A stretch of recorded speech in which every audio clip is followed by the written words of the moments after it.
Another week, another OLS, this time number 21, and we're going to be starting with the top 8 today, which was actually Gvuardya versus Yangzera, so pretty awesome matchup. Gvuardya with the number 1 seed, Yang with the number 8 seed. So my name is Shit Just Works, as always. I was able to cast this tournament with Boulevard by my side, as always, and this was an exciting one, as it was the first tournament with the new Shurima expansion. So, interestingly enough, Yang, as the number 1 seed, topped with a Targon's Peak deck. Yes, you heard that correctly, Targon's Peak. So, we'll see who's able to get the better of the other here in this top 8 game. Yangzera versus Gvuardya. Let's go ahead and get into it.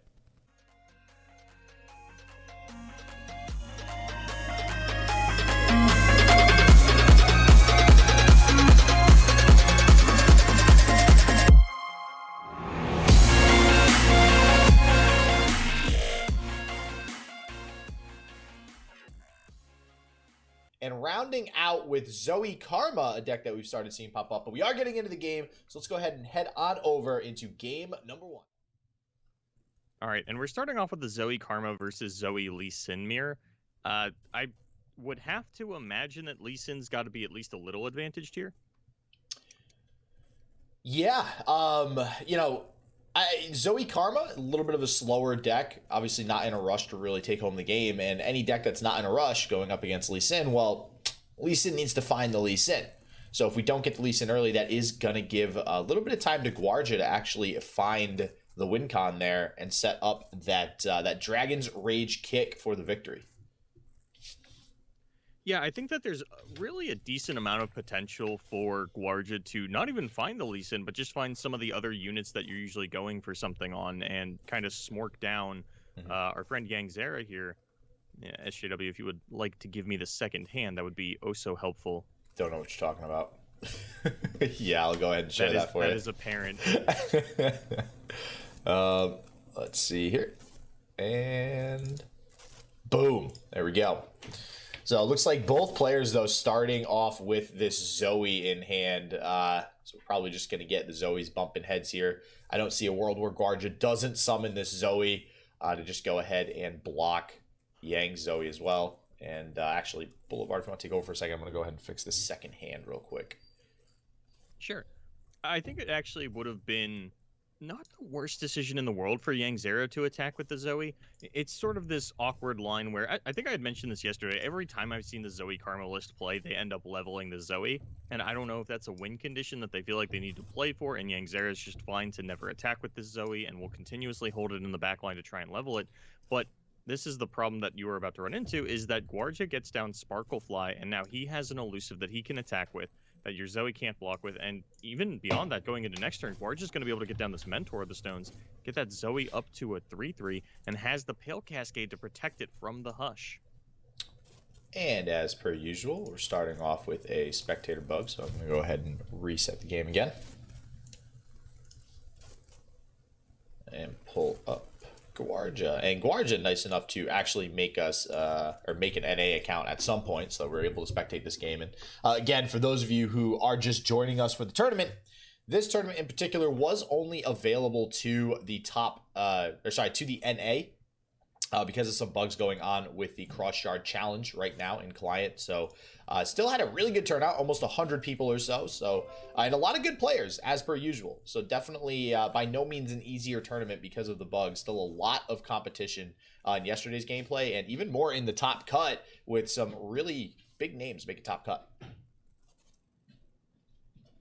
I mean, Gvuardya's the perfect example, right? He came from Europe, has an NA account, and is, been on an absolute tear, even though you absolutely hate his Targon's Peak deck. That, that's fine, I guess. And this is where we're going to see the block with the eye, but this is why Gvuardya waited to play the Mentor until this turn so that we could guarantee the Nightfall onto the Pale Cascade without having to do anything too fancy. Yeah, and this will push a couple points of damage. The damage really going to be pretty meaningless, I think, in this matchup. Yang is going to have the ability to heal a little bit later on in the game. We do also see Karma. So if Yang's able to make it to turn 10 before Gvuardya really gets this Lee Sin combo online, maybe Yangzera is going to have a little bit of a better chance at that point, possibly. So I'm curious to see how that kind of plays out here as we get towards the later parts of the game, because on the side of Gvuardya, we still don't have a Lee Sin, but more importantly, we have this Zoe that is a lot bigger than Yang Zoe. It's probably going to continue to be bigger than Yang Zoe, and if that's the case, it's pretty likely that it might end up leveling up. And again, we talked about this yesterday briefly, Ionia and Targon typically just don't have a whole lot of removal in those regions, so I don't really expect this Zoe to be dealt with too easily. I think it's pretty likely that Gvuardya is going to be able to level the Zoe. There's, outside of finding an Obliterate spell, there's not much Yangzera is going to be able to do about that, but if you do manage to find an Obliterate spell like a Falling Comet, I think you need to save that for that turn 10, throw down the Karma, throw down the Comet on the Lee Sin, and try to just use the fact that Karma makes your spells more or less undeniable and try to fight through it that way, because then all of a sudden it requires 2 protection spells out of Gvuardya to stop that. You know, you would need a Bastion and a Deny. And from there, I mean, even just the Concussive Palms being doubled up really stopped the Lee Sin from being able to push through. So, you know, it's like you said, we are on a timer. There's only 4 turns left where Gvuardya feels like he has a really good window at trying to push through a Lee Sin lethal. Yeah, and already, too, we're starting to see kind of this stalemate on board, and this is kind of what you expect from these two decks going head-to-head. They don't have the same win condition, but they definitely have similar win conditions in that they are trying to set up a pretty specific board state eventually at some point in the game. And until that happens, I mean, Zoe really has to be the concern here for Yang. So the Fangs actually isn't really going to be able to get anything to help deal with the Zoe either. I mean, if we did have a Serpent come out of it, maybe we can set something up, but I don't think that's going to help either. Especially with the Zoe being at 3/3. I mean, being out of range of something like Serpent is going to be so crucial here, keeping it on board. And not only that, we have the Sparklefly. So yeah, sure, we're worried about Zoe, but Sparklefly going to slowly but surely chip away damage, and Yang already at 11 thanks to that challenge from the Mentor of the Stones. And this is where things can start to get really dicey for Yang. If Gvuardya can actually find an Equinox and start to shut off these Eye of the Dragons, you know, the lifesteal suddenly is just not coming in for Yangzera at all. And he really needs to be able to just constantly throw out these Dragonling attacks into Gvuardya's life total and try to keep up. You know, it'll start to close the gap a little bit, but I would imagine that these elusives are just going to keep getting bigger and bigger. Eventually, Yangzera is going to have to start committing actual resources like the Concussive Palm. But with the Karma on field, we get to play a fun little roulette game and figure out if the spells coming out of her are impactful. Yeah, it's interesting, and I think a lot of what you're saying there is why we saw Yang just kind of throw away that Zoe, not protecting it with something like a Concussive Palm and getting down the Karma instead, knowing that, okay, Yang is not going to win this elusive battle. My 1/1 Zoe is not going to do much, so we might as well just get the Karma down while I can. And that's what we're seeing here. Now going with the Ophelio spell as well. Looks like we're going to get the Calibrum here. And this is going to go ahead and take care of at least the Eye of the Dragon. And that's the other card I wanted to mention too. You know, we have Zoe and Sparklefly being these back row units that, you know, are just going to sit around for a little while. Eye of the Dragon, definitely a back row unit. Yang's Eye of the Dragons are probably not going anywhere anytime soon unless we do get some other, you know, challenge like we saw with the original Mentor of the Stones onto Yang's Zoe. And because of that, we will slowly but surely, this damage we're not too concerned about being at 11 right now. We are going to get these Dragonlings each turn being able to pump out that lifesteal. And I just want to point out that Gvuardya can burst speed level the Zoe at this point. We have the Bastion, the Deep Med, and the Hush, although it'll be a lot easier when we get a gem off as soon as we get our first priority sequence. And I would imagine that Gvuardya probably just going to do that first things first, you know, level this up. And we're at a point where if we get down Lee Sin, I don't think we're even necessarily as concerned with getting it, you know, onto these challenges and getting the Overwhelm down. We might just give it elusive lifesteal with the Sparklefly. Yeah, and we're going to get the gem on the Sparklefly as well. So really, it looks like Gvuardya just kind of going all in on this strategy of the elusives. Which, wow, okay, I totally just blanked there because I was trying to find my invoke button and it literally just escaped me for a second. Sorry about that, guys. Oh, wow, 9 a.m., gotta love it. But yeah, so Gvuardya looking like just going all in on that elusive strategy here, having this 3/5 Zoe with now Spell Shield. And we talk about this time and time again, Boulevard. You have the option to pillar on Mountain Goat and Eye of the Dragon early. You have the option to pillar on a Sparklefly. And when you're able to get something like Moonglow and a Spell Shield onto Zoe, god damn does it feel good to pillar on a Zoe as well. And you might be wondering why Yangzera didn't go for that Equinox and try to take the Sparklefly off the board as a threat, and I'm pretty sure it's really just a concession to the fact that there are Nopifies in Gvuardya's deck, and that would be really the only thing that they'd be looking to Nopify. I mean, the Calibrum onto the Eye of the Dragon earlier really didn't mean anything for Gvuardya because he's going in for elusive lethals, so it makes sense that even if he hadn't, he wouldn't have played it there. And I think that, we just want to get a little bit more card draw on the Messenger rather than go for a risky play like that just gives us the ability to level the Zoe for free, whereas now Gvuardya must play something proactively, and we even see the Nopify come off the top, and it's probably got to be Bastion onto the Sparklefly. Yeah, I don't see why not. At this point, there's still not a whole lot that Yang can do about these two aggressive elusive units. We have that single Zoe blocker there on the side of Yang, but it's not long for this world. It's also definitely not going to be leveling up at only 1 out of 10, and not a whole lot we could do about that, to be honest with you. Actually, funny enough, Yang probably does have 10 cards in hand, just between all the different card generation and stuff. Like being able to get the card from Aphelios' spell, and the super cool star chart will generate a different card. But yeah, it looks like we're going to use the Zoe Sleepy Trouble Bubble, which could actually end up just killing the Zoe as well if we use the follow-up Paddle Star. I'm not sure if we're going to go that route, but I don't see a reason why we wouldn't. And I think that it is really important for Gvuardya to level the Zoe pre-combat, just so that we're getting copies of Behold the Infinite rather than the super cool star chart, and we can start to generate even bigger celestial threats, or potentially even go for some quality spells like Cosmic Inspiration or Cosmic Rays. Clear out everything not named Karma here. Oh, speaking of that, got confirmation from Sledfang yesterday that was a top deck Stony Suppressor at the end there. So I don't know if you recall the Cosmic Rays incident. Vaguely. Yeah, so that was top decked. Bastion does look like it is going to be the play here onto the Sparklefly, and that's a lot of damage coming through elusive. And again, yeah, sure, we're going to get these Dragonlings every turn. Yang, maybe not too concerned about taking that much damage because of the lifesteal, but 4 lifesteal every turn does not beat, last time I checked numbers, 9 elusive damage coming through every single turn.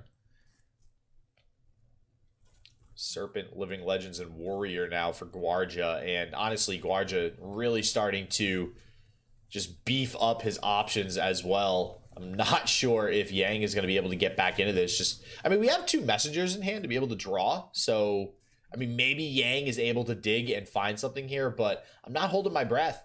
There's not a whole lot I think Yang can do about these elusive units as I go through the deck list as well. We have Solari Priestess, like you mentioned and alluded to earlier, Boulevard, where we could possibly find like a Fallen Comet or something like that. And then the Hush, if we are able to top deck some Hushes going into some attacks. But now with the Spell Shield, that's going to be really difficult. We would need double Hush just to take care of one of these units, and then the other one is still going to be a problem basically for the rest of the game. Well, that's not entirely true. On Gvuardya's next attack turn, Yangzera is going to have the leveled Karma, so any Hush will function as a double Hush. Okay, yep. But again, I think that our next attack turn is where we're going to have to throw out this double Concussive Palm. And I don't know, things are just starting to look dicier and dicier, but what did we get? Oh, we got a Serpent. That's not great. Actually, it wouldn't be the wildest thing in the world, and is actually, I would argue, pretty likely to happen, that Gvuardya's going to open the lethal attack turn with a Hush onto the Karma. Yeah, that might be the case with this top deck Hush. And I think that's why he grabbed the Serpent, so that he can guaranteed pull this his dinky little Zoe out of the way, be sure to be able to push through his 9 elusive damage. Mm-hmm. Yeah, and that's actually, that Karma being leveled for the double Hush is actually going to be really crucial, I think, at this point in the match. Now, unfortunately, though, even though we now have Karma with potentially some double Hushes coming down the pipe to deal with these elusive units, well, now Gvuardya has found the Lee Sin. So now Lee Sin is going to have to be a concern for Yang as well. And I don't know, even with a leveled Karma on board, how easily Yang is going to be able to essentially deal with what equates to 3 threats right now. And now everything is going to get Challenger, Barrier. Like, we got keywords for days right now. Or sorry, not the barrier with the Lee Sin. Yeah. Yeah, it has to be when summoned, but And this is what we had mentioned earlier, right? Now Gvuardya can throw down a Sparklefly. And that's an elusive Lee Sin. We don't even necessarily have to go for, a kick onto something that can get denied because we don't have the overwhelm. We can just, push for elusive damage. Yeah, wow, this is going to be an issue for Yang. I'm very curious to see if this Zoe Karma deck can deal with it, because if there's one thing we've seen from, oh wow, the preemptive Hush onto the Karma too. So that actually, I mean, now double Hush is out of the question as far as dealing with one of these elusive units. We'd have to commit essentially 2 spells now to get rid of the spell shield and then Hush the elusive unit, and then there's still the Lee Sin to deal with. I think this might be where we're able to close out the game for Gvuardya here. It's pretty possible just because Gvuardya has the deny on backup. I feel like there's so little damage coming through comparative to the life total of Gvuardya that it's pretty likely Yang's going to be able to survive. I'm like 90% sure. Yeah, I actually like what Gvuardya's doing here, because I think technically Gvuardya has lethal, but we're not pushing the case here, because if we do, if you overextend versus something like Zoe Karma, I mean, you're going to exhaust your resources into a lot of responses from the Zoe Karma. And yeah, sure, we have Deny, we have Nopify, but we have some burst responses from Yangzera, and we only have so much. It's looking like Yang's dead here. If we Hush... Yeah, this is going to be 5. We have to actually take care of both the Sparklefly and the Zoe if we're going to live. Well, we took care of the Zoe, but now we just deny the will of the Ionia, and that is just going to be lethal because Yang does not have another Hush, and even if he did, it actually wouldn't be enough. So, yeah, I mean, this is what we had set up for a couple turns ago, right? Gvuardya are going to go in on that preemptive Hush, say, I've got enough spell shields that I know that it's going to cost you way too many resources to try and fight through this. And we were worried about his potential of finding lethal with just the Zoe Sparklefly, and now we know that wouldn't have worked out. But that Lee Sin, that icing on the cake, and I mean, this is what we had set up for going into the match. If Gvuardya could just find these other elusive units and sort of smork down Yangzera, and, luckily found a way to do it even through the Eye of the Dragon train that Yang was able to get online, thanks to the Mentor, thanks to the Pale Cascade to save that Zoe from the early Hush, and Gvuardya's going to take home game number 1. Yeah, so Gvuardya, the number 1 seed heading into today, already up 1 game on Yangzera. And I got to say, too, Boulevard, what deck do you think we're going to get? What deck do you think is going to be the second deck? Do we think that we actually banned Targon's Peak on the side of Yangzera? No. but it's been doing so good today. Are we sure? Actually, I'm not. Looking at Yang's lineup, there is a possibility that he's one of those players that's just fine leaving the TF Fizz up. So maybe he actually did ban Peak, but nope. Didn't ban Peak. Nope, didn't ban Peak. Well, here we go. It feels so weird to I mean, just because you haven't played against a deck before doesn't mean you should be banning it instead of Twisted Fate Fizz. Yeah, no, I agree. I mean, Twisted Fate Fizz is always going to be the better deck, and I mean, I feel like most people have actually played against this deck, so that's not even the argument. I think it's just going to feel bad if you lose to the RNG. I played against this deck for the first time 3 weeks ago. Really? Yeah. Oh, man, dude, I was all over this deck when the cards first came out. Just so I could feel the power of playing Aurelion Soul on turn 6 for free. Yeah, I said I really don't want to play Avalanche for free on turn 6 with an Aurelion Soul in my hand. That's not something that appealed to me. Yep, that would be the RNG side of the deck, so we'll see if that's going to work out. And speaking of that, actually, that is why we have the Spacey Sketchers in there. So for those of you who might not be familiar with the deck, Spacey Sketcher is tossed in here to essentially get rid of some of the cards that you might not want to hit with Targon's Peak. So hopefully going into turn 5, we are able to find that Targon's Peak. We can start discarding things like, oh, hey, look, Boulevard, Avalanche in hand. You keep hating on this Targon's Peak deck, and now you're like, now we need to find the Peak on. I mean, I don't even think Gvuardya needs to find Peak on 8. We have 2 Catalysts in hand, and Yang is not putting anything close to something that resembles pressure on the board for the early game here. This is our only unit in hand. We can written in the stars into the Karma, but even that is so far away from actually being put down. I don't actually, you know what? Yang might just there's a non-zero chance that Yang's next turn is just written in stars, and then turn 5 is throw down, a 6/5 Karma and roll with that. But I think it's much more likely that Yang takes a more standard line and starts running out these Veiled Temples. Yeah, I mean, there is the consideration with this Targon's Peak deck to just win with ramp, right? It doesn't necessarily need the Targon's Peak to win. Now, does it help astronomically? Yeah, sure. But there is plenty of ways to ramp up with these Catalyst of Aeons, especially drawn too early, like you mentioned, Boulevard. And we already have something like She Who Wanders. We have It That Stares. We have Mind Splitter. We have these large units to already go ahead and get down early on here. Question is how impactful they're going to be, because Yang also might be able to deal with them. We don't really see any good way to deal with them in hand other than Homecoming just being able to return a large mana unit. And there is just in time. Okay. Good old Targon's Peak. Great. Here talking we go. A lot of shit, old man. Here we go, Boulevard. Did you just call me old man? I did. All right, listen. All right, Mr. I wear my sunglasses inside, all right? Yeah, that's a millennial thing. Oh, you boomers want to know about that. You're freaking calling me. You know, I don't know who started that. I hate that person. Whoever started calling boomers in gaming that are like 29, 30. I'm not gonna lie. I was actually talking with my friend yesterday, and I was like, I can't wait for like 50 years from now, where like the teenagers are still calling people in their mid-20s boomers, yeah. Even though they're like Generation XYZ at this point. Boomers died out 100 years ago, and they're just like, yeah, boomer. It's the new terminology. And yeah, so I think actually, hold on, we're already on turn 6. It's It That Stares that actually was 0 mana. So already hitting a really, really good target with Targon's Peak. And honestly, I mean, anything that Targon's Peak hits for Yangzera is going to be pretty bad. Or not bad. It's always Karma's looking pretty ideal. Yeah, that's pretty good hit, but in comparison to anything that Gvuardya hits, it's generally not going to be that great. There's a lot of low cost cards in Yangzera's deck. But yeah, getting this Karma down early is going to feel super good. Going to chump block it with the Spacey Sketcher, and unfortunately, only going to be at 1 health after the It That Stares, which feels a little bad, but it is what it is.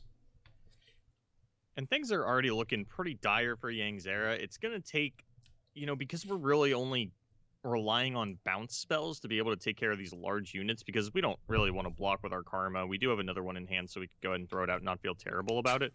And we're actually just going to straight up see the Homecoming, come down, save the Solari Priestess, put this It That Stares back in hand. I don't know that Yangzera is putting on enough pressure that stalling out by continuously returning these larger units to hand or stunning them out of the backline matters too much. It would take like consistent low rolls on Gvuardya's part for that to matter. But even if we low roll into the Star Shaping next turn, we still have the mana to just naturally play either It That Stares or the Infinite Mind Splitter. Yeah, and I do like getting the Solari Priestess back to hand, though. What that's going to allow Yang to do is get some more Celestial generation, which always is going to feel pretty good. So that'll be nice, depending on what we get, if it is a Falling Comet or something like that, so we can actually deal with some of these larger units. But yeah, we got another It That Stares at 0, coming down immediately after getting returned to hand. Gotta feel bad. Also have, like you mentioned, the 8 mana to play something else, and it's looking like that is going to have Mind Splitter written all over it, unless we're looking to save some spell mana going into turn 9 to play Feel the Rush.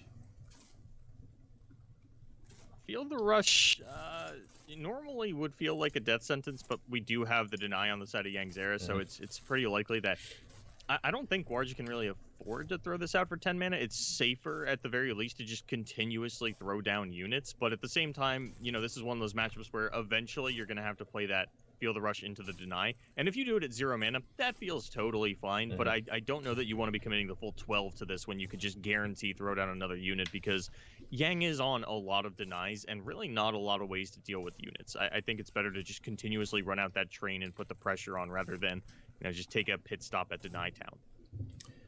Yeah, 0 mana is probably the way to go with that. So I do imagine because of that, we're going to see the Mind Splitter come down here. Pretty inopportune Mind Splitter, as right now it does only have 1 target, and I don't know, it just doesn't feel great. So, I mean, maybe you argue not necessarily to save the spell mana for the Feel the Rush, but maybe we just play Star Shaping just to grab a Celestial and accelerate that condition. I think, what was it, a couple weeks ago we had casted something and you had actually specifically mentioned, like, yeah, I'm super glad to see somebody play Star Shaping just to go ahead and get the win instead of waiting to actually get the 5 heal out of it. Yeah, I think it was UCG Boom Timo from the Asia seasonal was doing that proactively after, like, weeks of having to watch North American and European players play it as a heal spell that accidentally finds a win condition instead of proactively playing it to get win conditions and end the game a little bit earlier. Speaking of which, the Asian seasonal tournament top 16 will be on my YouTube channel later today. Wow, what a great shout out that was. Oh man. Yeah, so we are gonna get the stun with the Mind Splitter, and that means the star shaping is gonna be free. We also have Blighted Ravine, which should come up here in just a second. I don't really see. And this is one of the problems with Targon's Peak, especially going against something like Zoe Karma. You don't really have a whole lot of resource generation. You just have these large, beefy units that hopefully generate enough, advantage with their play effects and stuff to actually keep you in the game. We don't have a whole lot of draw. And now we're getting to the point where we don't have a whole lot of cards left, even if we get something like... Wow, she who wanders. I literally just went through every combination of it that stares and she who wanders in my head. Like she that stares, it that wanders. Like all these cards, man. They that stares. Yeah, they that stare. Isn't there? There's She one who other. endures. Isn't there one other? Or no? There's it that stares, they who endure, she who wanders, and I mean technically the Watcher. is, yeah. Yeah. It's the same species, right? Is that what that is? Do we know what the name of that species is? Watchers. It is Watchers. Okay, yeah. Yeah. So Blighted Ravine could come down. It's really not going to get a whole lot done, to be honest with you. It's going to heal us for actually none because we're at 18, and it's going to deal the 2 damage to face after the effect goes off. And when it nukes the field, it's really only getting rid of the Solari Priestess, which I guess is okay, just so we can avoid it being returned to hand and getting an additional one. But I don't think that's really that great of a consolation prize right now. Certainly not the most ideal, and Yang once again has a homecoming for the Solari Priestess. We can continue to run back that little trick, and the Karma is going to level up pretty soon, and then we start to get to double up our spells. Not sure how much most of these matter. I think that being able to double up on something like Tail of the Dragon would normally be nice, but board space is already an issue with the Veiled Temple. So kind of curious to see how much the doubling up of the spells matters. It matters a lot for Inside of Ages, and that sometimes is all you need. Yeah, and I want to, speaking of Inside of Ages, something that generates a ton of advantage, I want to touch back on the drawback again of just not really having a whole lot of card generation in this deck. I think one of the problems Gvuardya is having right now is not drawing the Aurelian Soul. We have Living Legends getting hit for 0 mana, which is pretty big. So maybe that just closes out the game this turn, actually, but... Maybe, I mean, I like playing the Feel the Rush. Or, I'm also fine with She Who Wanders, play the Living Legends, get my 10 mana back, and then start to run out my Celestials. I mean, hitting 0 mana on Living Legends is actually really big. It opens up a lot of play lines for Gvuardya here. But personally, I think I still like the She Who Wanders play more than the Deny, just because, one, it gets a lot of chump blockers out of the way. Two, if Yang cares enough, he can commit the Deny to the She Who Wanders Obliterate, and that just paves the way for Gvuardya to... get through a Field of Rush on a following turn. Yeah, 100%. We do get rid of one of those denies. And not only that, I mean, we are still going to get this Living Legends for free, which means we are going to be able to likely pick off some units. We might get a Serpent or something like that. And depending on what we get, we could actually just get a finisher in something like Great Beyond to just go alongside all these big old units on board. So very curious to see what Living Legends is going to pull. And it does look like Yang is opting to pull out that Deny onto the Obliterate effect. Very excited to see what we're going to get from Living Legends. What'd you say? What's the name? Oh, what's the name of the She Who Wanders ability? Oh, you just looked it up. Don't lie. I hovered it in the middle. It's called Bale Sight. Bale Sight. I knew that. Metal as hell. Bale Sight. So Homecoming gonna get played onto the Mind Splitter, which feels pretty good for Yang. Gonna feel real bad for Yang when he sees a Living Legends come down. So, come on, Gvuardya, play it. Let's see what we get. And that's the thing, you mentioned getting the Deny out onto that Bale Sight so that we could maybe play the Field of Rush, but that's a big maybe. I mean, Yangzera is still sitting on, what, like 9 cards in hand? Well, so the thing is, if Gvuardya ever hits the 0 mana Field of Rush, he's gonna play it regardless. We have 2 Crescent Strikes. That's bad, I think. Is that game? We have a Concussive Palm to stun something. There's no Nopify in the list of Yang, or in the hand of Yang, so... Okay, so there's still going to be at least 1 blocker. as well as the concussive palm.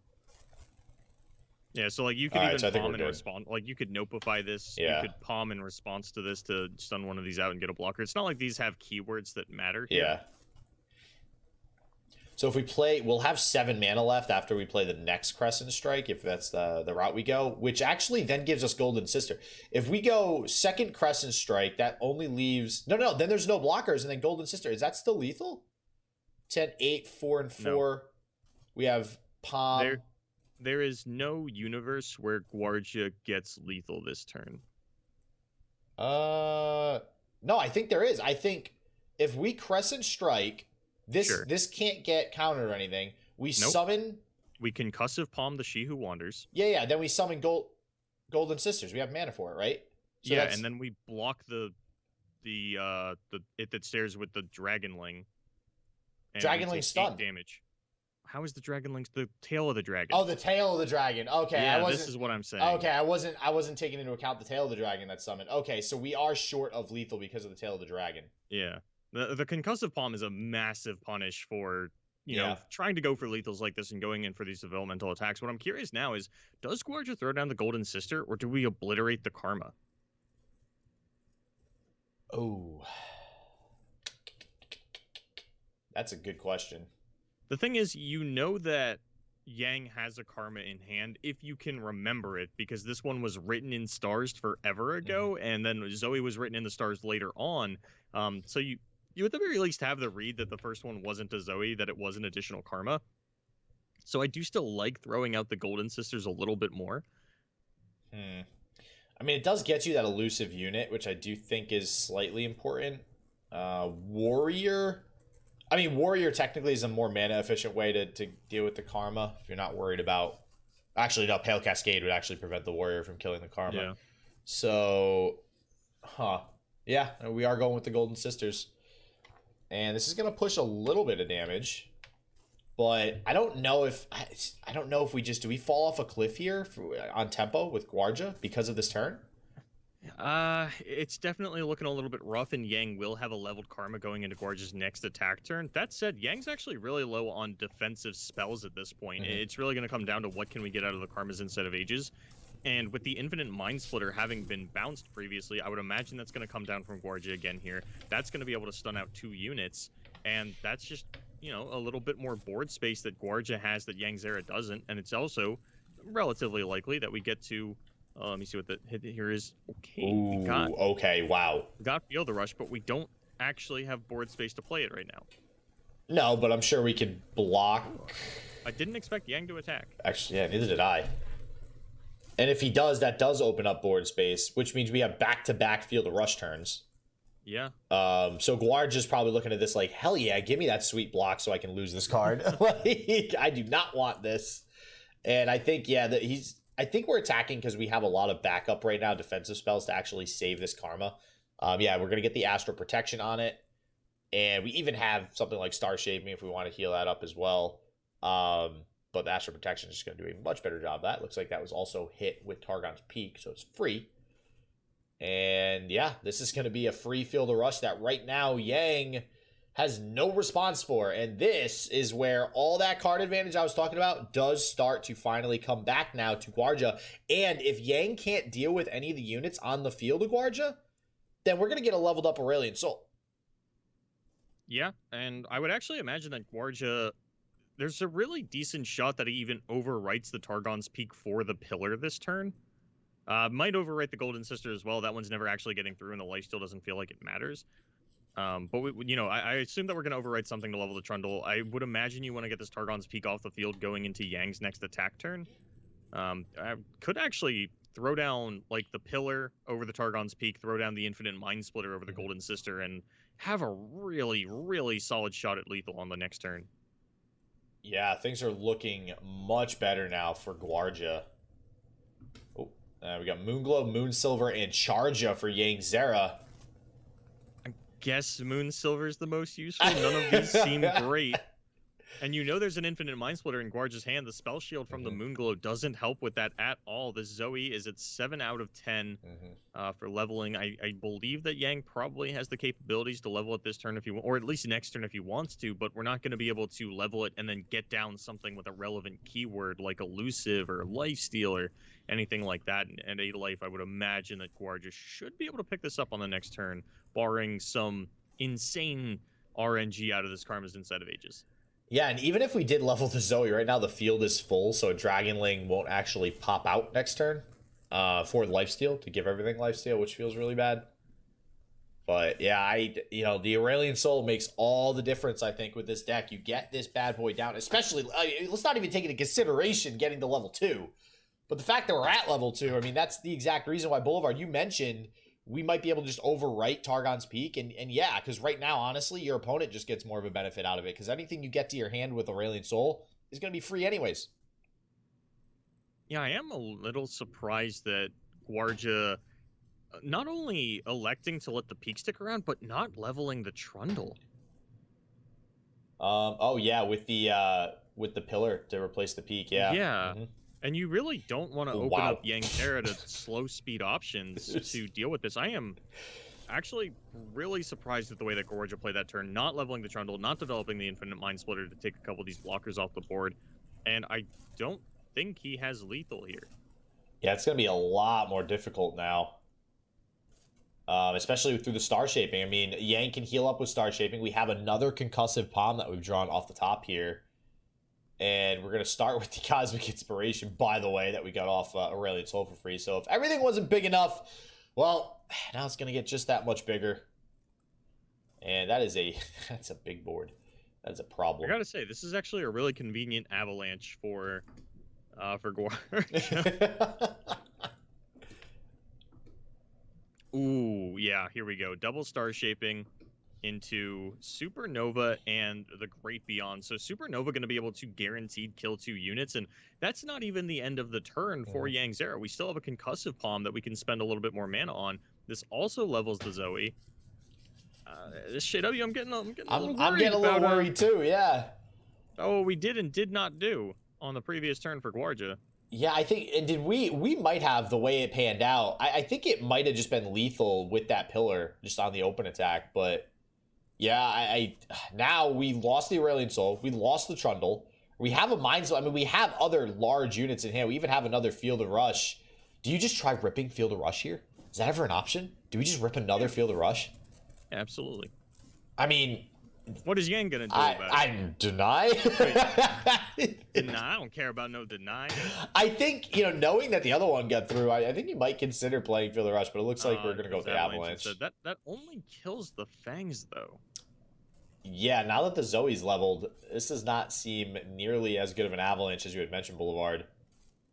I actually, now that I look at it more and more, I really am liking the Field of Rush play a little bit, because I don't think you sneak in a Field of Rush to actually win the game, like, long-term here. I think you have to make this push now. Otherwise, things get out of hand, because we have Karma leveled. We have, not only that, can we just think, there's a 16-8 Karma on board? That's a big Karma, all right? I think the problem with Field of Rush is that it doesn't actually do anything. It just presents 2 units with no combat-relevant keywords who just get blocked by the Eye of the Dragons, because, for whatever reason, we haven't leveled our Trundle yet. It doesn't have Overwhelm. Yeah, that's due to not playing that Ice Pillar, which is now a 2-8, by the way. So yeah, I would imagine this is where the Ithid Stairs comes down and avalanches again. Yeah. So this will actually clear off the Zoe if that's the case.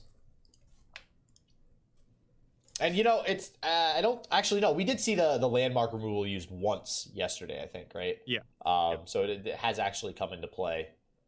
But yeah, this is going to deal with at least the Zoe and the Eye of the Dragon. And from the looks of the hand of Yang, no real way to deal with it. We could play Karma's Insight of Ages and see if we find something to save the Zoe. But I don't think we're really concerned about it. Once Zoe levels up, we have the effect. Doesn't really matter.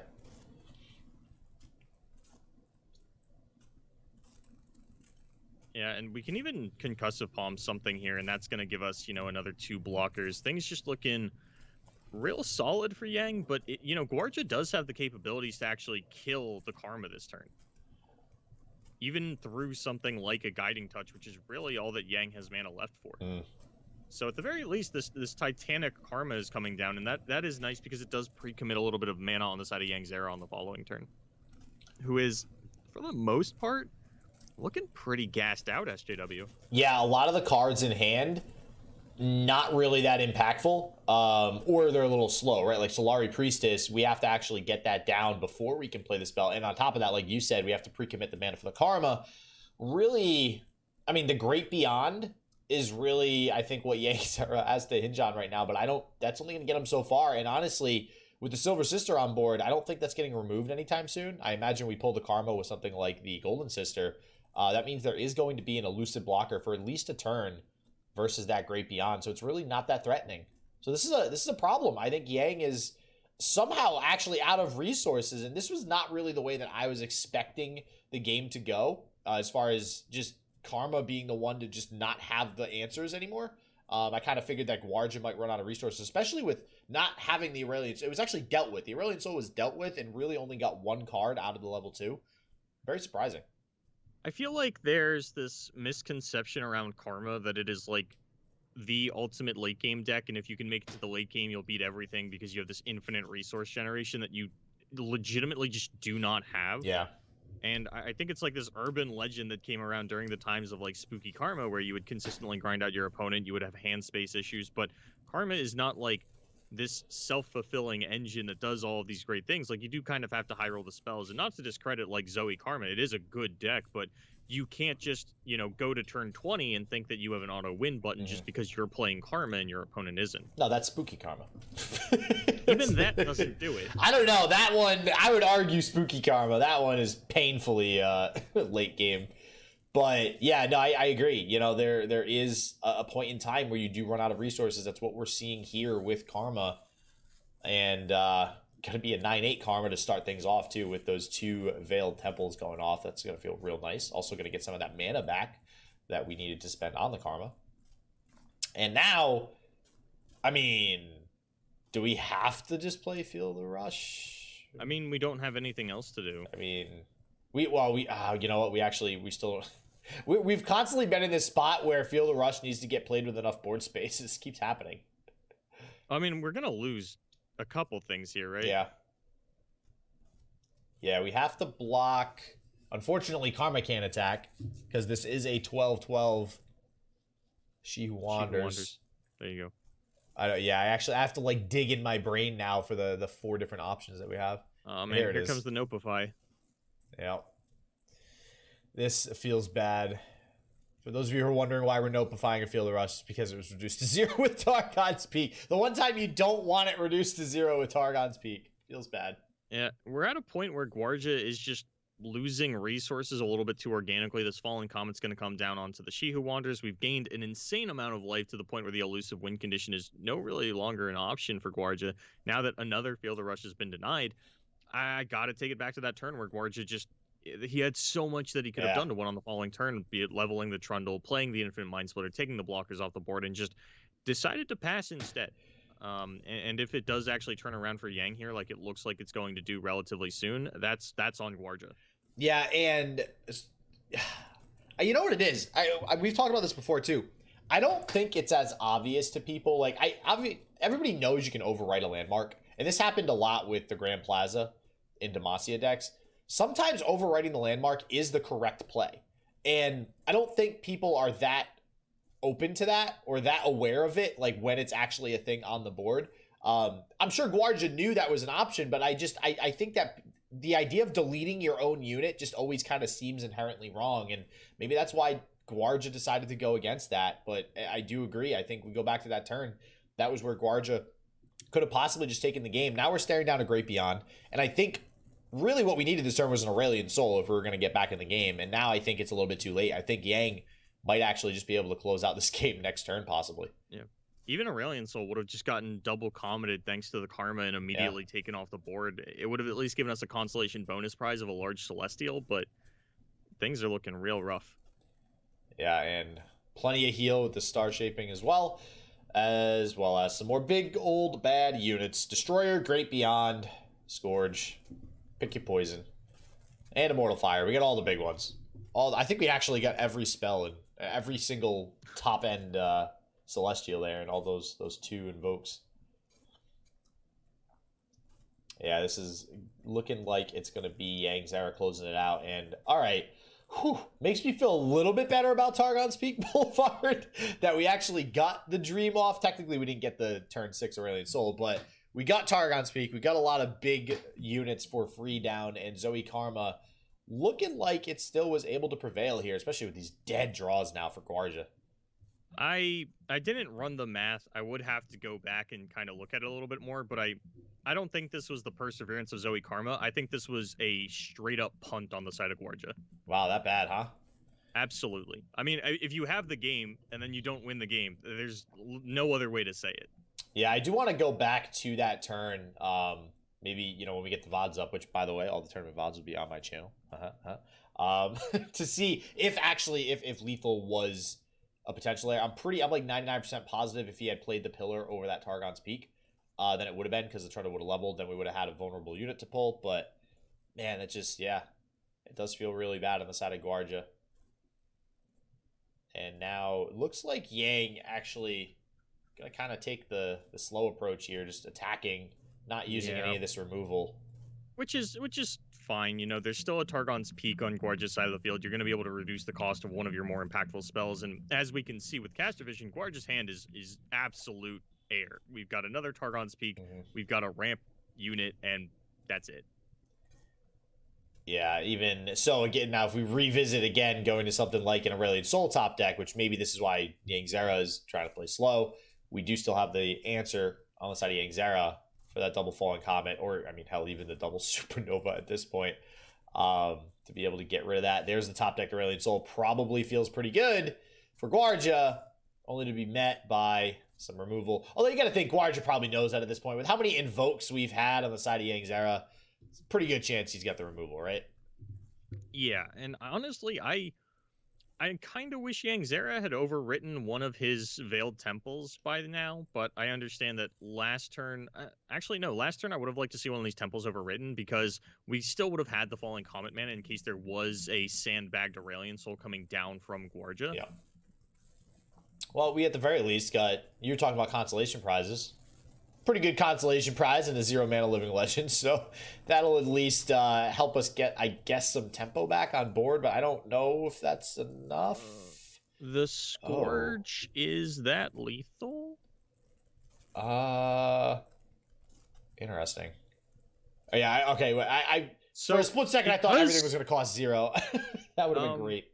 No, but the Scourge might actually be able to pull it back here for Gvuardya, but I don't think that... So there's this weird thing with Karma where, like, you play the double Supernova, 2 of them get thrown out on the stack, and then that makes it so that you actually don't get the mana back because you didn't play 2 cards. 2 cards went on the stack. It's a little bit different. Yeah, so we do need to play this Messenger here, which is why I think that if Gvuardya had played the Scourge first, there wasn't actually a way for Yang to get the mana back to play this Falling Comet, because we only had 4 mana. So if we do the Fury or the Flurry of Fists, we only go back up to 5 mana, and we still don't have Falling Comet mana. Now that Gvuardya has played the Voices of the Old One, it allowed Yang to get down a card, and now we have Falling Comet mana. Yeah, and still have that Falling Comet to deal with the Scourge. I mean, we also have double Charger into Cosmic Inspiration, but the board of Yangzera pretty big. I'm not sure if that would matter too much. Maybe that's the route we go. Because again, Gvuardya's got to think, if I play Scourge, it's going to get removed. It's too big of a risk. I don't think he can do that. So yeah, it looks like we're going a different route. Okay. My problem is that if we had Scourged instead of Voices, there wasn't actually a removal option for Yangzera because he didn't have a way to get enough mana back to play the Falling Comet. And you already saw the 0-mana card, or I guess you hadn't seen the 0-mana card at that point. Now it comes down, it's a Messenger. You probably feel a little bit goofy about that, but I don't know if Gvuardya mathed it out and said that the Voices was necessary for lethal, because I didn't math it out. I'm just staring down at like these 3 units with 6+ attack and imagining +2/+2 overwhelm onto it. board where Yangzera only has 3 blockers and going, yeah, that's probably lethal. I mean, it might still. Oh, we're going with the Scourge. Jesus. And here comes the Falling Comet. Oh, why? He just ripped the Scourge. I mean, I'm trying to think. If we played Charger to overwrite the faces, then Cosmic Inspiration. Why'd we even play the faces? But well, now I'm just trying to go for lethal. Does Charger plus another Cosmic Inspiration? Yeah. Does that do anything? No, because then you just leave the 2 Chargers unblocked. And what are they at? 4, 5, 6, 7. They're 8. Actually, 16. They'd be at like 10 attack, right? Because they're 4 plus 4, so that's 8, right? They'd be. Oh, did we? That's right. We're not playing the Karma deck. We only got off 1 Cosmic Inspiration. We're not doubling the Cosmic Inspiration. Yeah, we're not doubling it. I've been watching this Karma double spells for so long. I'm like, didn't we double Inspiration? Are we double Inspirationing again? So no, it would have been 16, I think, and there would have been 3 blockers. Oh wait. Oh yeah, no, because then the pillar's only another 2 damage, so it would have been 18 total. If we went the route of Charger, Cosmic Inspiration. So it would have been slightly short. Plus, there might be some sort of, heal or something on the side of Yangzera. But, oh, and actually, wow, I totally forgot, too. I think we're both forgetting this. Karma has lifesteal. So if she blocks, I don't know if... I'm trying to think if the Scourge... Oh, actually, if we're at 20... Because, I was about to say, because Yang's at 20, you just pull it first. Yeah, if you just pull the Karma first, you should be fine. Okay. But yeah, so I think the Cosmic Inspiration double Charger I was talking about would not work because of the lifesteal specifically. Yeah. On the Great Beyond too, so. Now we've got that sort of perfect information. 2 missed lethals on the side of Gvuardya. Yeah. Doesn't feel good. Not going to feel good for him when he goes back and watches the VOD, and now we get a guaranteed... Actually, no, we don't. We overrode our Targon's Peak, so this is going to be a full 5 mana peak, and an Avalanche off the top is our Constellation bonus prize. Yeah, this is looking pretty bad now. I don't think there's a way for Gvuardya to actually come back from this. And, I mean, there technically is not, however, a way for Yang to push for lethal this turn, I don't think. I mean, Yang, getting the Hush allows you to get back to 9 mana. We can play the Great Beyond, and there's not anything Gvuardya can do about that. Okay, yeah, now we have lethal. Okay. Yeah, not only that, but it gives everything a loosen and spell shield, so we're big chillin'. Seems good. Seems all right. If only we could all be good enough for this game to play a 11-10 Karma with Lifesteal, Elusive, Fury, and Spell Shield. Feels good. Now we get to see Targon's Peak a second time, though. Let's go, SJW. Can we get the turn 5 peak into the turn 6 Aurelian Soul for that perfect I really want to see that for how much you seem like you hate it. Because I want to prove why this deck should not be in the top cut, and that is a way to do it. I'm sorry, you want it to high roll so that you can prove it doesn't belong here? Yeah, exactly, 100%. That actually, I don't know how to tell you that. I think you're going about this the wrong way. Oh man. Well, we'll see if it does or does not here going up against. I think this is TF Aphelios now on the side of Yangzera, and we do have the Aurelian Soul to get started. We also have Faces of the Old One, which isn't a terrible start. I don't know if you ever keep Aurelian Soul to try to go after that high roll. That seems a little bit much. We'll see if Gvuardya opts to go that route.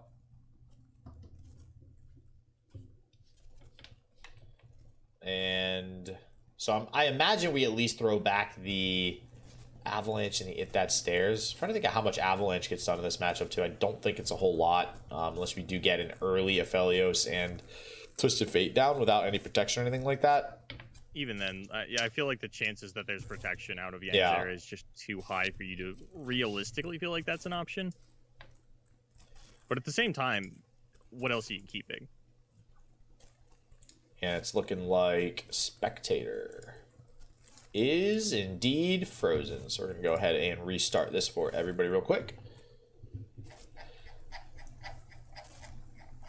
And get back into Gvuardya versus Yangzera. So I'm actually... All right, we're already on our way to turn 3, everybody. No time Nothing's been played. I actually am curious to see what Gvuardya kept. So, all right, we kept it all. He kept it all. He kept the Avalanche, the Aurelian Soul, the Hit That Stairs, and the Faces. So, ooh, we got the Equinox. No, we skipped the Equinox. We're going Moonsilver Aphelios so that we can just Calibrum it. Yeah, I was gonna say we have to get that off the board because if not, we're going into next turn with 5 mana to play Targon's Peak. Even we could theoretically get a turn 5 of Aurelian Soul. So we'll no. Oh, did we auto pick? Did we just like autopilot? We talked about this before, Boulevard. I think Yang just doesn't care about the faces, I guess, and just says, "Go ahead, play Targon's Peak, see if I care." I don't like that at all. I don't like that either. I'm not gonna lie, I'm not a fan. Because we talked before about people just auto picking Crescendum because it's like, yeah, we get a 3/4 Badger Bear Challenger. Why not? Let's just pick it. But gotta agree. I think Calibrum was the choice there. So I guess. And now we're getting Well, obviously now we're gonna get Calibrum. What else were we gonna do? Eventually, we do want to either kill this faces or pop a spell shield on nothing. I don't think there's actually any units in the deck with spell or any followers in the deck rather with spell shield. I mean, I guess the thought process is we know we're gonna remove it with the Boxtopus anyways. But I mean, Yang did Darius Emo as well, so that's why I'm curious to see what he. I thought Gvuardya Darius Emo did. Was that? Oh, never. I'm seeing both screens next to each other. So yeah. Speaking of, you might want to update the score count here. Oh, 1-1. Before chat flames you. Yeah, right. So we got. I mean, chat would never flame. No, right? chat's so nice. What are you talking about, Boulevard? Star Shaping at 0 would heal us up to full. There you go. This deck sucks. We didn't hit Aesol. Game over. You mean we didn't get a free Aesol on turn 5? Jesus, what the heck, man? All right, Cosmic Inspiration, Scourge, and Cosmic Rays. Actually, really not great choices right now. Cosmic Rays ain't bad. We could also. Do you ever double Targon's Peak? I think so. I mean, it's much better for you than the opponent, right? Oh hell yes, especially right now. Yeah, especially if you know Twisted Fate's coming down. If we are leveling Twisted Fate, it's much better for Gvuardya. Now it might be Avalanche. Oh, we do have one Sunblessed Figure for free in hand as well, though, which would save at least one of the Aphelios and TF. And yep, it is going to be Avalanche. And I would imagine you save the Twisted Fate here, especially since you still have the pick a card available for the remainder of the turn. Yep. Yeah, I agree. You know, throw back that Boxtopus, get it with a Crescendum late. We might even just throw back the Calibrum and say, I'm never playing this card.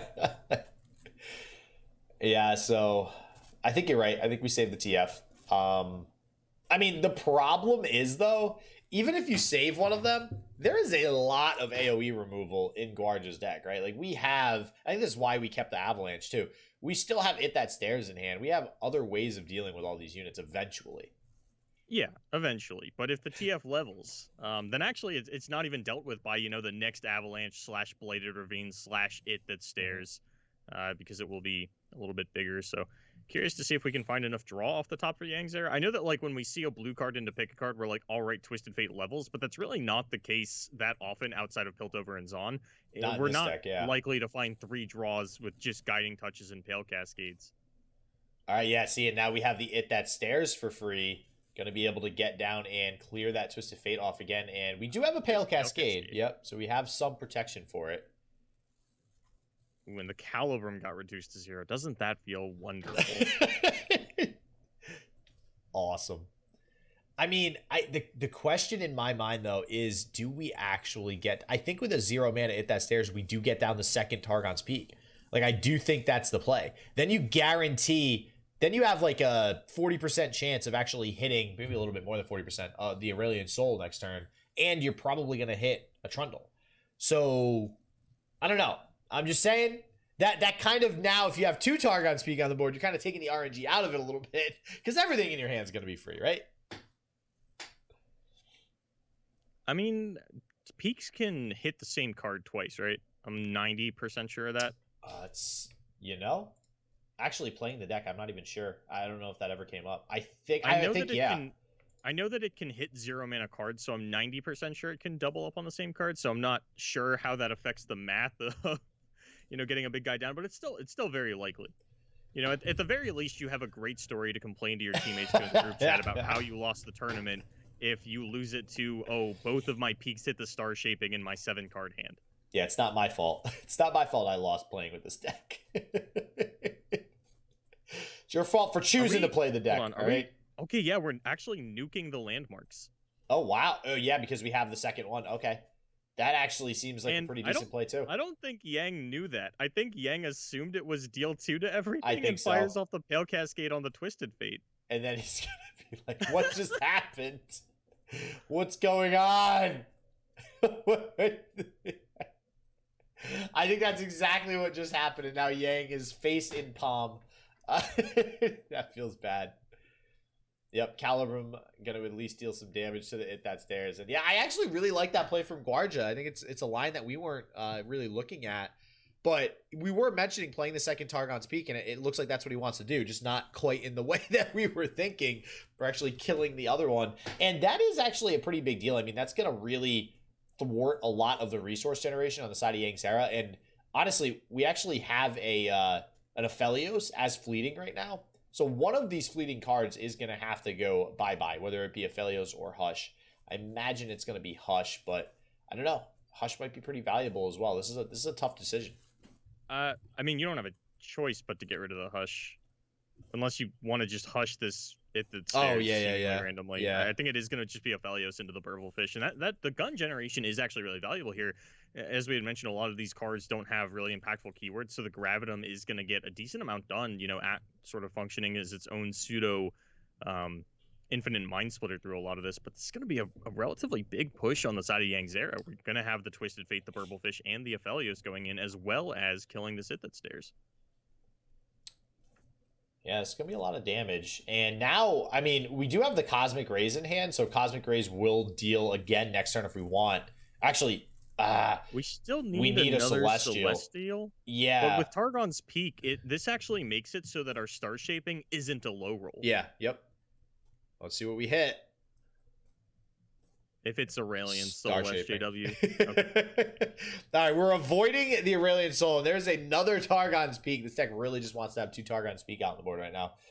So, ooh, and Twisted Fate levels thanks to the Guiding Touch top deck. Yep, still gonna go bye-bye though. It still gets obliterated by the Cosmic Rays, but it is nice to have all subsequent Twisted Fates level. And a Living Legends. Oh man. Living Legends as well. That's gonna come in handy a couple turns from now, I imagine. And now be holding that Celestial for Cosmic Rays. And oh man, Yang just playing the crescendo. This is absolutely gonna get blown out by Cosmic Rays. Wow. Yang said absolutely no fear. Yep. And Gvuardya's going to say, bye-bye board. Your entire board kind of... And I mean, I think no matter what, you still play the Guiding Touch just to go ahead and level the TF. The work is done, and we get a Twisted Fate. Okay, that's definitely a timely top deck. I mean, do we play anything else to get maybe a blue card? Oh, Messenger Sigil, yeah. Yeah.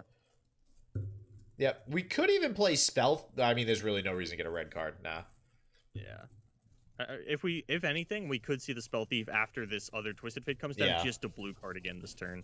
But we might even just throw away the Severum for that. Yeah, and again, for anybody unfamiliar with double Twisted Fate like this, the cards do reset, so we do have the opportunity to potentially get another blue card here. And yeah, it looks like we are going to save the Spell Thief for the second blue card as opposed to the red card on the last stack. And, a Star Shaping Nab from Gvuardya. Going to be pretty nice. It sounded like you were going Awooga. Awooga! Love to see that Star Shaping. I mean, so level Twisted Fate is down. How much work does that do against Targon's Peak? Twisted Fate? Yeah, because I feel like this is not a matchup where it's like super impactful. But maybe just the constant resource generation with the blue card is something that we can bury Gvuardya in. I think really all it does is it stalls a little bit with gold card. Yeah. Like, and the problem is with gold, like gold card is the card you need, and unfortunately, it's really hard to get to gold card every single turn like that, having to get 3 cards down. So, I don't love this pass. I'd like to see Trundle developed. I would like to see the Targon's Peak developed. Just get these cards out of hand. And honestly, the pillar is our way to deal with this Twisted Fate, although I think this is temporary stats, so the pillar will now hit the Aphelios. We'll see what Yangzera grabs. Yeah, hopefully we don't make the same mistake and not level the Trundle like we did last game for Gvuardya. Well, I mean, so like Yang doesn't have lethal this turn, right? There's no way that we actually get to push through that much damage, and that means Gvuardya can get down Trundle, get down Targon's Peak, and even if we miss on everything, we still have the mana to just play Feel the Rush. And even with a leveled Aphelios and a leveled Twisted Fate, I'm not sure Gvuardya's getting through a Trundle, a 10/10 Trundle, and an Aurelion Soul that will almost certainly level.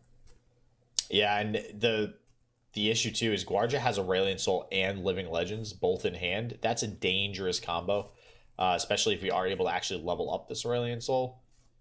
So we're getting actually pretty close to lethal. Wow. 4, 8, actually, 9, I think 10, 11, is 12, that 13, parlay lethal? 14. I feel like we've seen parlay be like a potential lethal in so many different games. That's how close these matches are. They're 1 damage off from a winner. 4, 8, 9, 10, 11, 12, 13, 14. Technically, it's lethal, but it has to kill a unit. Like, what unit are you? You can send it at face. Oh, that's right. You can just target Nexus with it. Yeah. Yeah, I think that with the Falling Comet, we're gonna be saved, but that was getting pretty dicey.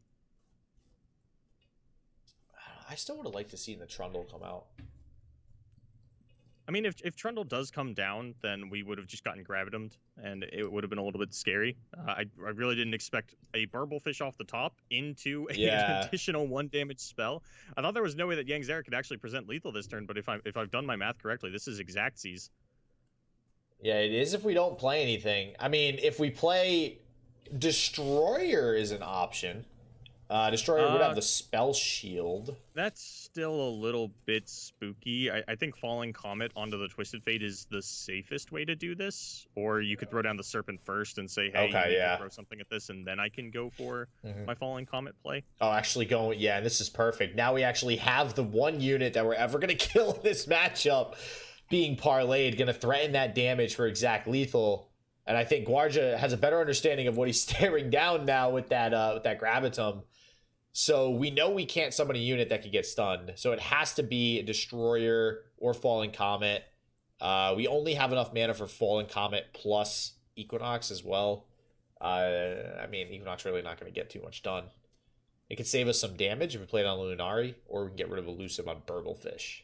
I think what Gvuardya's agonizing over here is he really wanted to be able to float 3 spell mana into the next turn in order to be able to play that Feel the Rush organically, even if we whiff it off double peak, and you're just not going to be able to. Yeah, this feels like such a bad spot for Gvuardya again with this deck.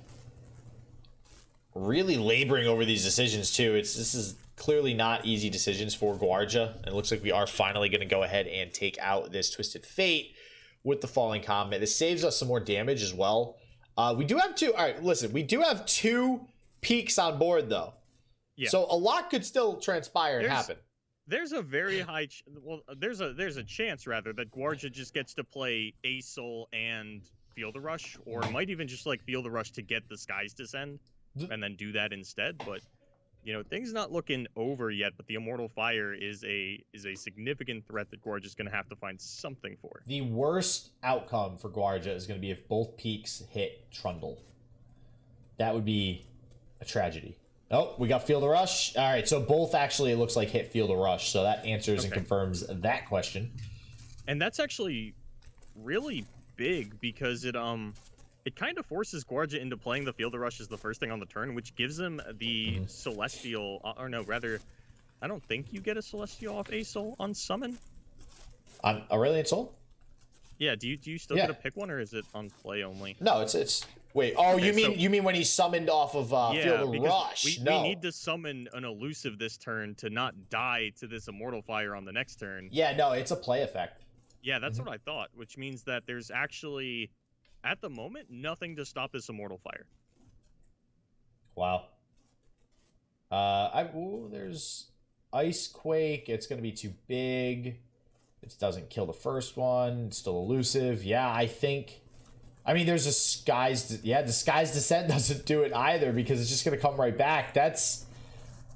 It's looking like that is going to be the case, Boulevard. I can't think of anything that Gvuardya actually top decks either to deal with an Immortal Fire. Is there anything? No, I don't think so. I think we needed to hit the Aurelion Soul, find some kind of elusive blocker. Or an Infinite Mind Splitter. Yeah, and I'm actually a little surprised as well that we floated the 2 spell mana into this turn rather than Equinoxing the Burblefish on the previous turn, because that is just like an elusive threat that we died to with a Pale Cascade.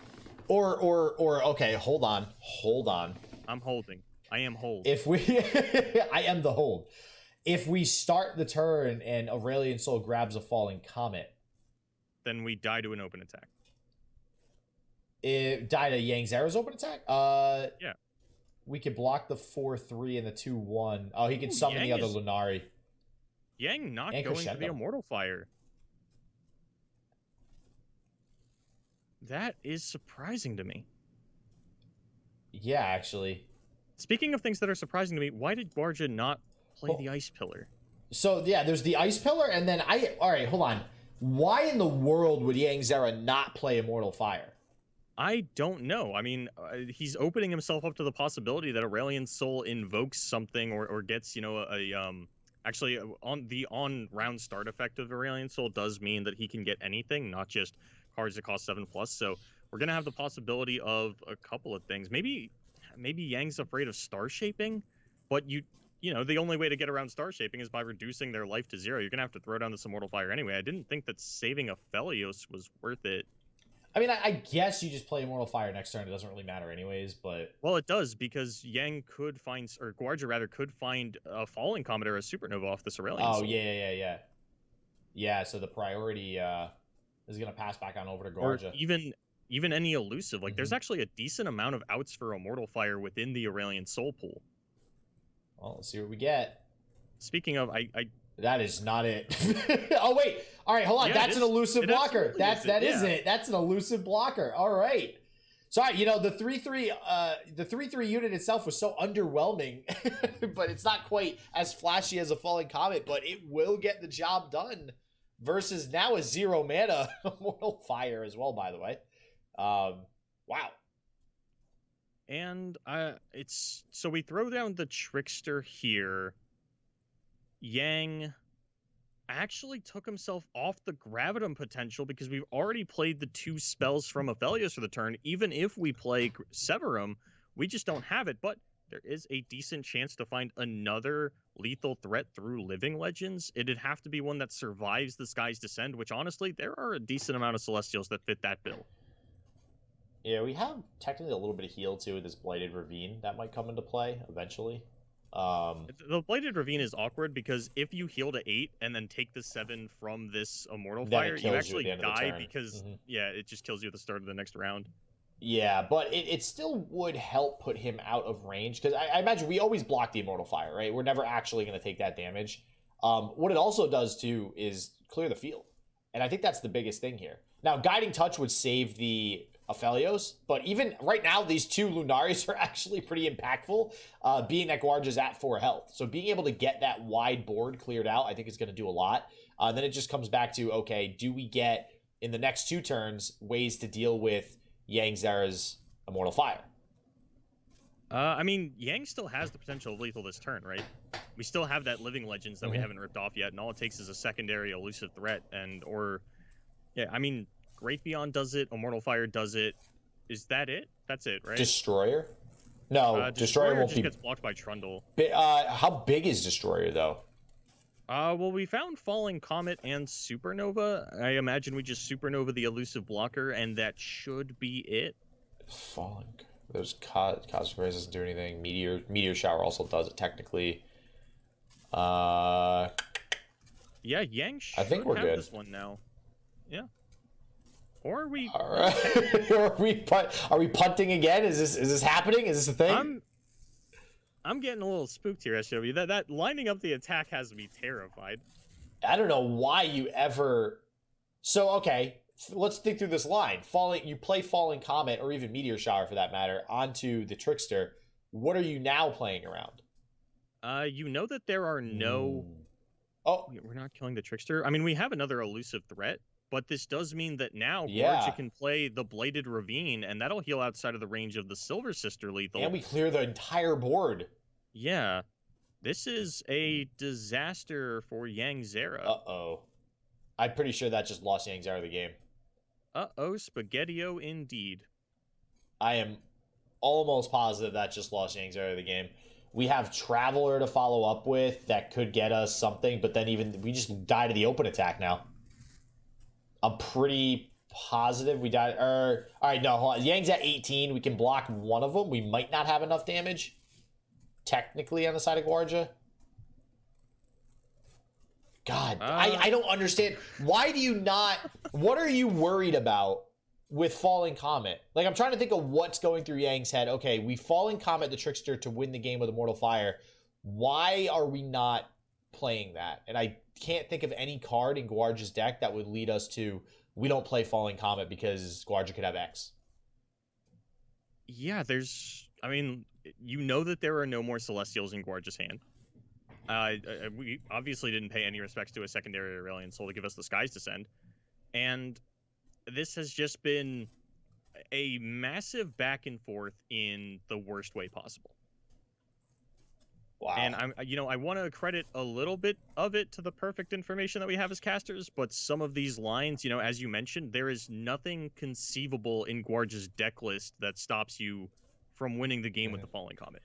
Yeah, we actually... So Gvuardya can't end the game on the open attack because the Immortal Fire does get revived. Plus, we have the two messengers. I actually didn't see the two messengers in hand. So that allows Yang to go wide enough, but the Blighted Ravine actually going to take him off the board now. Wow. It's Blighted Ravine doing some work. Not going to lie. I mean, so the Immortal Fire lives. That gets pillared and pulled to the side, and then you die to Trundle Aurelion Soul, right? That's how this works out? If we play the pillar this time, because we already had one game where we didn't play the pillar. Yeah, we're going down to one card. Oh, a couple cards in hand, actually. Yeah, most of those are going out the window. There's a Traveler, which actually isn't terrible. There's some more heal as well on the side of Yangzera. There's a Burblefish, which I mean, it presents a blocker, I guess.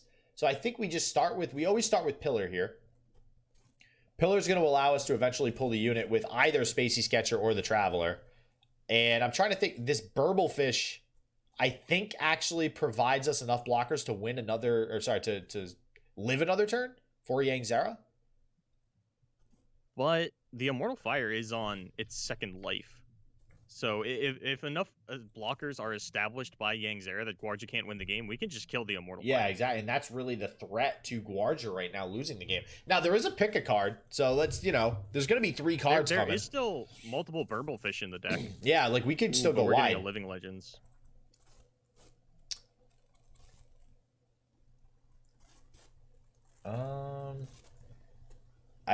Does Living Legends make sense, or does... Oh, yeah, no, Living Legends always makes sense. I was like, wait, no, Charger's another unit to go wide. But wait, Living Legends can just get you like 8 Chargers. It's fine.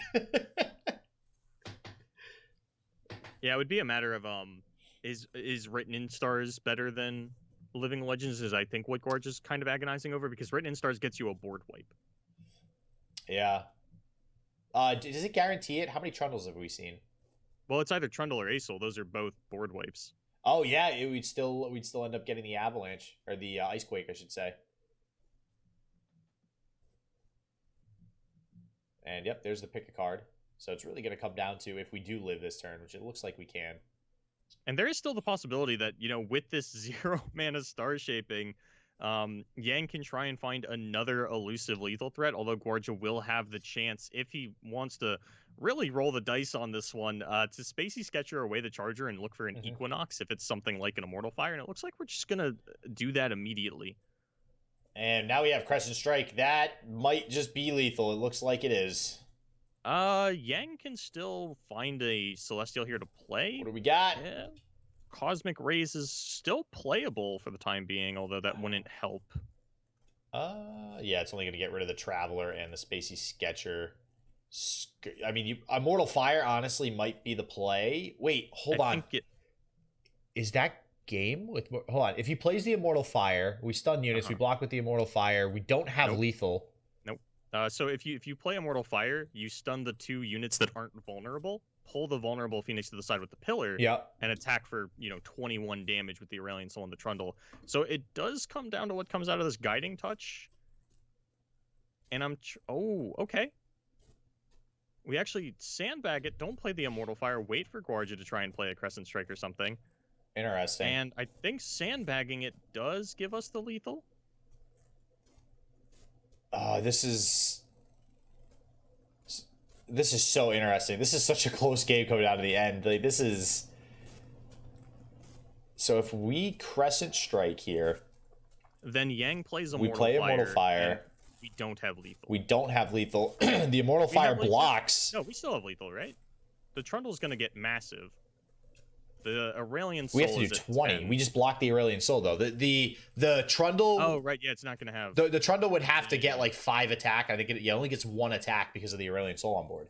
So, yeah, this is not lethal. And now I think we actually don't have lethal because Gvuardya is hanging on to... So that's a really good call by Gvuardya, hanging on to the Crescent Strike, because if we did play it there, I think Immortal Fire would have been game next turn. Well, Immortal Fire is still game next turn. We can stun it. How? You open attack. Oh, if we play it here. Okay, I for some reason was not thinking we had the mana that we had to play it at the beginning of the turn. Plenty of mana. That was a 0 mana Star Shaving, baby. Yeah, okay, so we're actually going to have the lethal here with the Immortal Fire from Yang. And at the end of the day, this Immortal Fire has been... I honestly, no, I don't know. I feel like every other turn, we've been back and forth between it's going to be Yang's game, it's going to be Gvuardya's game, it's going to be Yang's game. There's no way to screw up an open attack, and I don't think there's anything in Gvuardya's deck that can stop this. There's no Hush, right? Is there Hush? No, there's no Hush, there's no Frostbite effects. They're too counterintuitive to the Targon's peak strategy. Yeah, no Hush means that... Yeah, we got a Hush from Yangzera, but no Hush, yep. We gave it a shot. We checked for bugs. There's no bugs. Can't block the Immortal Fire. And we are gonna throw out the Ice Shard though. And Gvuardya getting taken down there from Yangzera, and wow, Boulevard. I got it. The amount of times that we saw some missed lethals and just some questionable decisions, and finally though, that game ending with a Yangzera victory. All right, there we have it. Yang going to go ahead and advance there to the semifinals. Targon's Peak, unfortunately, not going to be able to make it any further along in the tournament. As always, in the description below, you guys can find the link to the tournament description and all the information itself, plus deck lists themselves. If you guys are interested in seeing some of these sweet top 8 deck lists, there was some interesting decks. You know, we had some Kindreds in there, some other Shuriman champions as well, Lissandra, so definitely check them out. But as always, everybody, stay healthy, stay positive. I hope shit just works for you, and peace out.